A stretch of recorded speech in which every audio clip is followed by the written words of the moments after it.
have Chelsea from Young Life here with us today. Who of you has a heart for the next generation?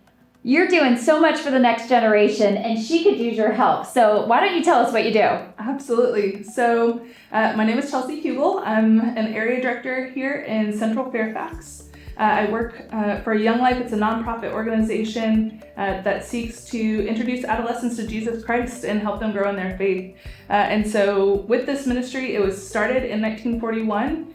It was introduced in Fairfax County in the 60s. And since then, really, we've just seen the Lord's heart for students and the ways that as caring adults enter into these high school, middle school communities, these college campuses, that we get to see transformation in students' lives, that in the ways that Jesus is incarnational, that he comes into the world, that he draws near to his people, that we get to demonstrate that for students and show that they have great value and purpose, that they were created intentionally for a relationship with a God that loves them, that we get to draw near and enter in, ask them questions that we're curious and innovative, that we go to where they are, and that we just get to love them and bring them a hope that they need to hear that can only be found in Jesus. I just love that she's going into the public schools with Jesus. I mean, that is awesome. So tell us locally how they can participate. Yeah, absolutely. So really we need so many things, but I would say most importantly is people. And so that looks like you. Really, anyone can be a part of Young Life. We have college students that have been involved in Young Life that are great Young Life leaders because they can relate to students because they're closer in age. But also right now our team consists of all full-time working adults and a few parents because they bring wisdom and compassion. They while we might tend to think of when I first started leading Young Life, I really questioned am I cool enough to connect with these high school students? And what we see is that what do they need? Warm is actually better than cool. That what they need is people that are warm and compassionate, that are willing to invest their time and their gifts to be able to enter into their lives. So volunteer leading, that's definitely our greatest need. I was a volunteer leader for about 6 years before coming on to Young Life staff full time. And it has been the greatest gift of my life to get to be a part of volunteer leading and then now a part of Young Life staff, getting to enter into relationships with students. And tell them the schools that you're at right now here. Yeah, so our schools in our area, it's Robinson, Lake Braddock, and West Springfield is where we currently have active ministry. We have 2 leaders at each high school right now. And so we still have a few other schools that are in our area. And that we haven't even been able to get to those schools because we still don't have enough people to support our current ministries. So and that right there breaks our hearts. So what schools would you love to be able to enter into?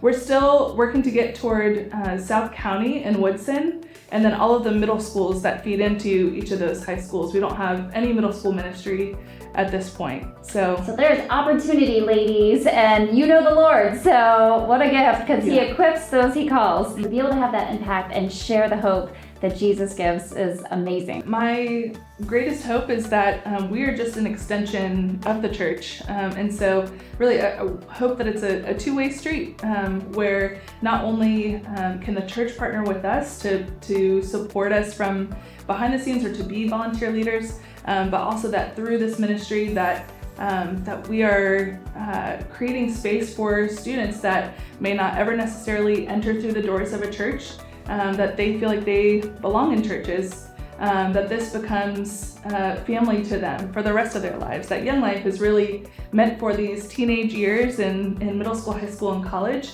but that after that, really the church is their family, that they belong in the kingdom of God. And so I think one of the best ways that they can get a picture of that is for that to start when they're teenagers, when they're young, to know that they belong. As much as they are plugged into youth groups here, that they're still spending 40, 50 hours a week on their school campuses, and to know that they're not alone on those school campuses, that there's a group, there's a community there that wants to encourage them and build them up, that they are not walking into these dark places on their own, that there's others that want to link arms with them to help support them through that as well.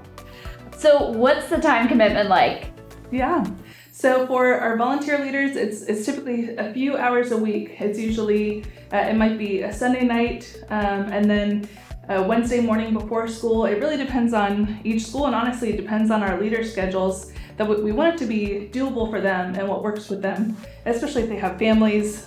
We really try our best to accommodate, our leader schedules as well as what works for our students.